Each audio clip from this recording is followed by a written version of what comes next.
नमस्कार, मैं हूं यमलेश और आप देख रहे हैं बीजीटी मीडिया। क्या हो जब गरीब की थाली का चावल एथेनॉल बनाने की भट्टी का ईंधन बन जाए, और उससे भी बड़ा खेल ये कि चावल एथेनॉल प्लांट तक पहुँचे ही नहीं बल्कि रास्ते से ही राइस मिलों में खपा दिया जाए। कुछ ऐसे ही सवाल है जिसे लेकर बालाघाट से सिवनी तक में एसआईटी की टीम लगातार जांच कर रही है, और इसी जांच के बीच, इसी महाघोटाले की कड़ियों के बीच आज बालाघाट और वारासिवनी के विधायक ने संयुक्त रूप से बासी और खापा के एथेनॉल प्लांट का दौरा किया है। आखिरकार उनके इस दौरे से क्या कुछ बाहर निकल कर सामने आएगा और कितने सफ़ेद पोश इस कार्रवाई की जद में आगे आएंगे, चलिए आपको दिखाते हैं बीजीटी मीडिया की यह एक्सक्लूसिव ग्राउंड रिपोर्ट।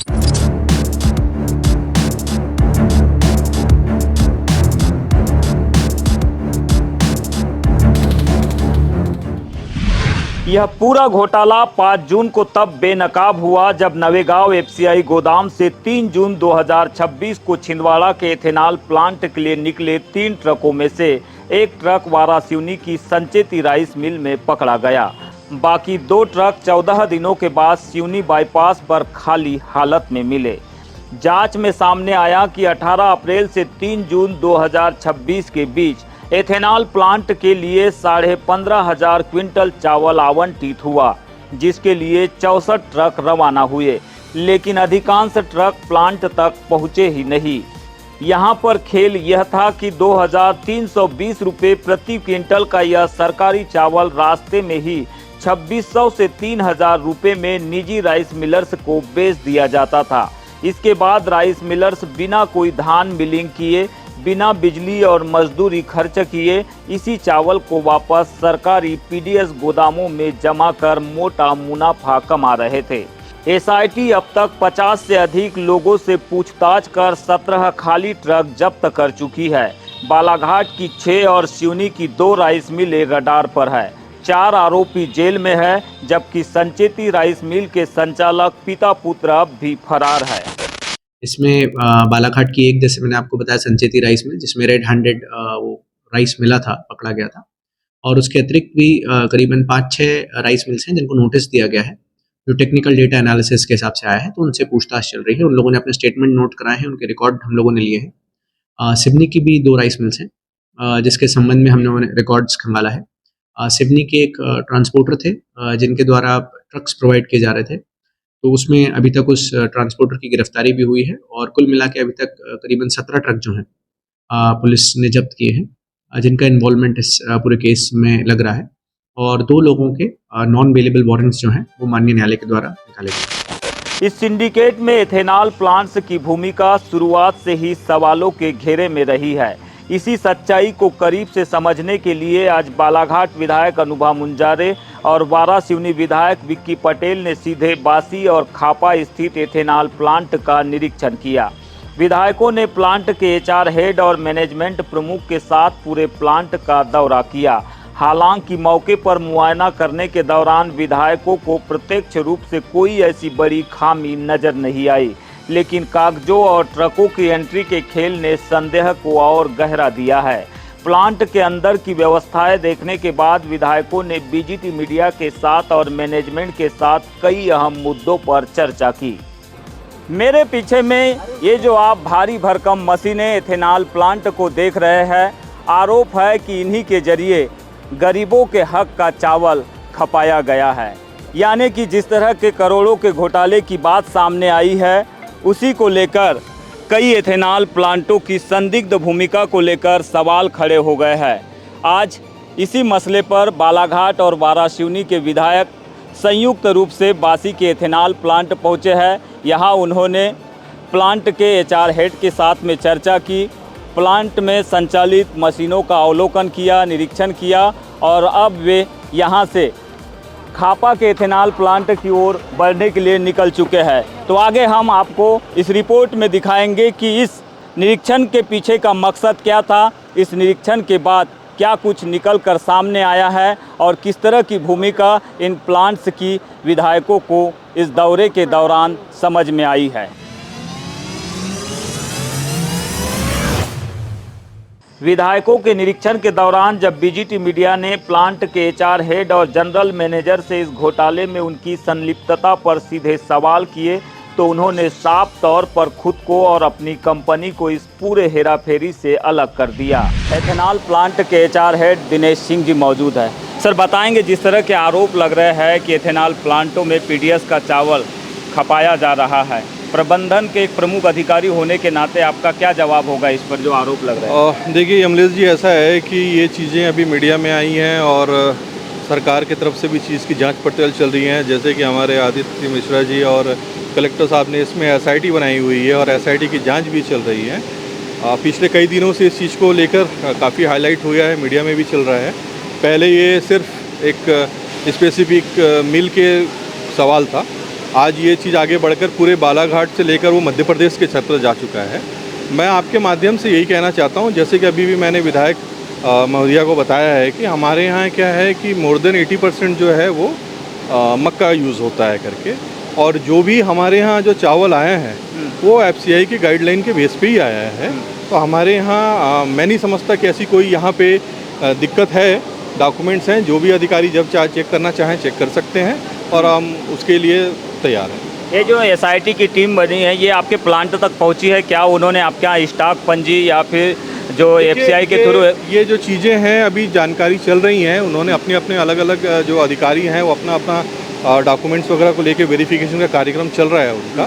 तो मैं ये नहीं कह सकता कि अभी वो किस नतीजे पे पहुँचे हैं, बट मुझे अपने प्लांट को लेकर मुझे ये नहीं लगता कि कहीं पर भी मुझे किसी चीज़ को लेकर परेशान होने की आवश्यकता है। यदि आपसे अगर पिछले 6 महीने का अगर रिकॉर्ड मांगा जाए, स्टॉक पंजी मांगा जाए जो चावल आया है एफसीआई के थ्रू, तो क्या आप प्रशासन को एसआईटी तक पहुंचाएंगे? बिल्कुल बिल्कुल, हमारे यहाँ कोई भी चीज़ छुपा हुआ नहीं है, हमारे पास सारी जानकारी अप टू डेट है। जब शासन प्रशासन हमें डॉक्यूमेंट के साथ में जब भी बुलाए, जैसा भी बुलाए, हम उपस्थित हैं। आज दो विधायकों ने आपके प्लांट का दौरा किया, किस तरह की चर्चा हुई, क्या जानकारी इनके द्वारा आपसे मांगी गई? देखिए, ये बहुत अच्छी चीज़ है कि यहाँ जिले के जो चुने गए जनप्रतिनिधि हैं, इन्होंने आज अपना विक्की भैया और अनुभव मुंजारे जी ने आज प्लांट विज़िट किया यहाँ पे, और इस प्लांट में जो श्रृंखलाबद्ध प्रोसेस जो कार्यक्रम यहाँ चलते हैं, कैसे प्रोसेस है मक्का से आगे इथेनॉल बनने तक की पूरे प्रोसेस को देखा, समझा, और मुझे लगता है कि कहीं ना कहीं वो इस पूरे मामले में संतुष्ट हैं कि हमारे यहाँ जो चीज़ें चल रही हैं वो ठीक है।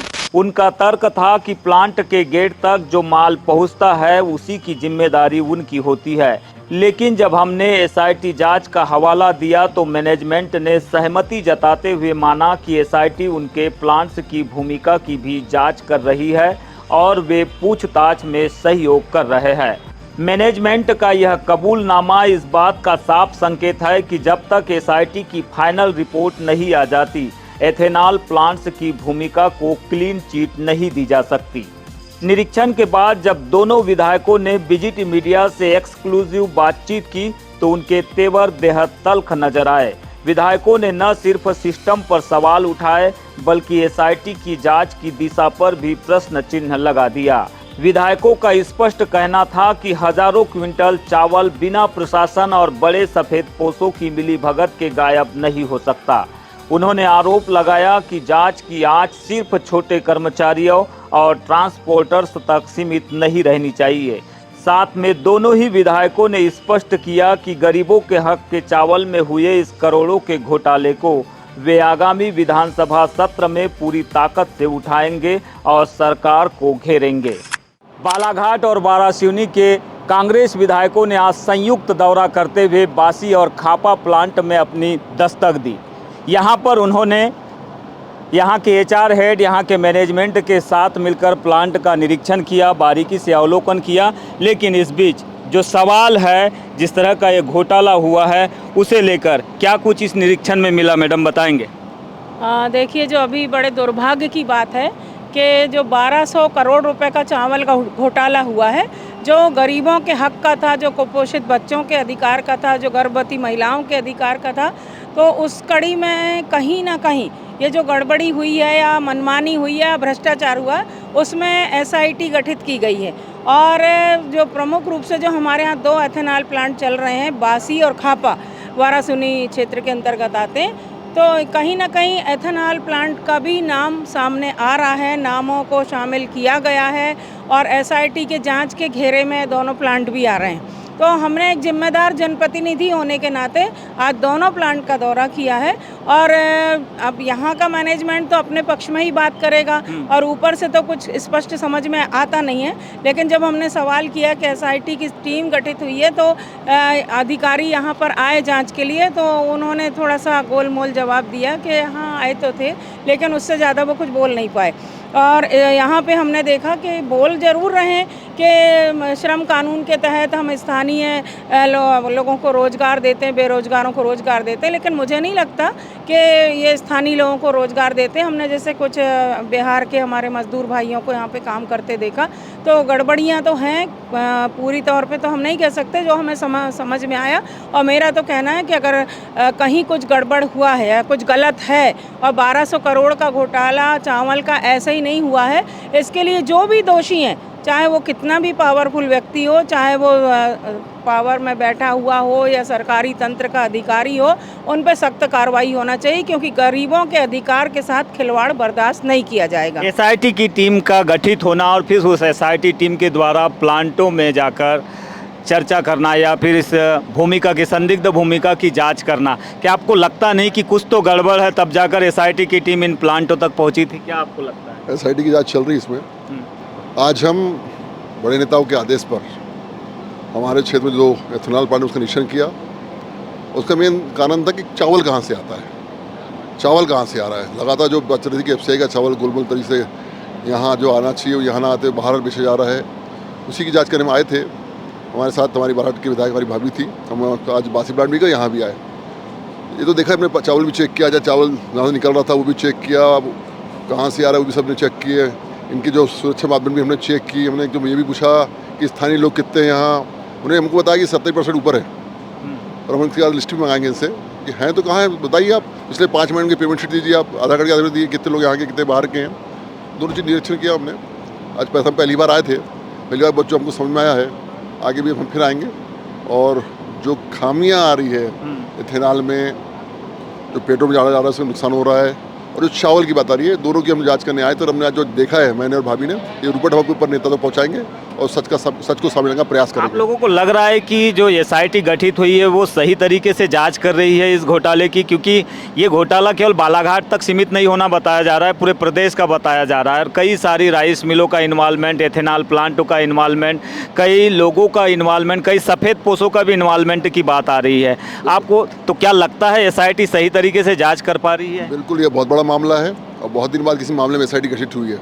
और जो एसआईटी के मुखिया थे, एसडीओ वाराणसी, उनका ट्रांसफर हो गया, टीआई का ट्रांसफर हो गया, बहुत से लोगों का ट्रांसफर हो गया। फिर से नई गठन की आवश्यकता है कि नई फिर से टीम बने। जो एसआईटी के मुखिया थे, एसडीओ वाराणसी, एसडीओपी, वो चले गए यहाँ से, फिर से नई टीम बने और फिर से ईमानदारी से जांच हो, सच सामने आए। मैडम, अंतिम सवाल, क्या इस पूरे मसले की विधानसभा में भी कोई गूंज सुनाई देगी? क्योंकि आप लोग जिस तरह से निरीक्षण कर रहे हैं, जिस तरह से आप इस जांच के ऊपर सवाल उठा रहे हैं, तो क्या विधानसभा तक इसकी गूंज सुनाई देगी? बिल्कुल विधानसभा, क्योंकि बिल्कुल उम्मीद करिए आप। विधानसभा, जो हमारे मध्य प्रदेश की विधानसभा की हम बात करें तो लोकतंत्र का प्रदेश का सबसे बड़ा मंदिर है, और जनहित की बात उठाना, जन समस्याओं की बात उठाने की जिम्मेदारी हर विधायक की होती है। और उस विधानसभा सदन में हम भी पूरी निष्ठा और ईमानदारी से इस चावल घोटाले के मुद्दे को उठाएंगे। और फिर मैं कह रही हूँ कि एसआईटी गठित हुई है तो निष्पक्ष जांच करें और जो भी दोषी लोग हैं उन पर सख्त कार्रवाई हो। और सड़क से लेकर सदन तक जो लड़ने की हमारी जो जज्बा है उसको हम हमेशा कायम रखेंगे। कांग्रेस पार्टी गरीब जनता के अधिकारों की लड़ाई लड़ती थी, लड़ती है और हमेशा लड़ेगी। अभी तक जो गिरफ्तारियां हुई वो बड़े ही निचले लेवल के कर्मचारी थे, कोई भी बड़े सफ़ेद पोश ऐसे लोगों की गिरफ्तारियां नहीं होना कुछ संदेह को जन्म दे रहा है? बिल्कुल संदेह को जन्म दे रहा है। आप भी देख रहे हैं, आप भी एक जिम्मेदार नागरिक है, मैं भी देख रही हूँ, हम सभी देख रहे हैं कि हमेशा से ही ऐसा क्यों होता है कि कोई भी मामला होता, कोई भी घोटाला होता, कोई भी भ्रष्टाचार होता है तो निचले तबके के या निचले स्तर के कर्मचारियों पर या लोगों पर ही पुलिस अपना शिकंजा कसती है, और जो बड़े लोग हैं, जो पावरफुल हैं, उन पर कोई कार्रवाई नहीं होती। तो ऐसा बिल्कुल नहीं होना चाहिए। जो भी दोषी है, मैंने कहा ना, जो भी दोषी है उस पर कार्रवाई होना चाहिए। और अगर पुलिस अगर है सही तरीके से जांच नहीं कर रही, सही तरीके से आरोपियों को गिरफ्तार नहीं कर रही, तो पुलिस की भूमिका भी कहीं ना कहीं संदेहास्पद है। और पुलिस को अगर अपनी साफ सुथरी इमेज को बरकरार रखना है तो दोषी लोग चाहे कितने भी बड़े हों उन पर कार्रवाई करना चाहिए, गिरफ्तारी होना चाहिए। हम गिरफ्तारी की मांग करते हैं।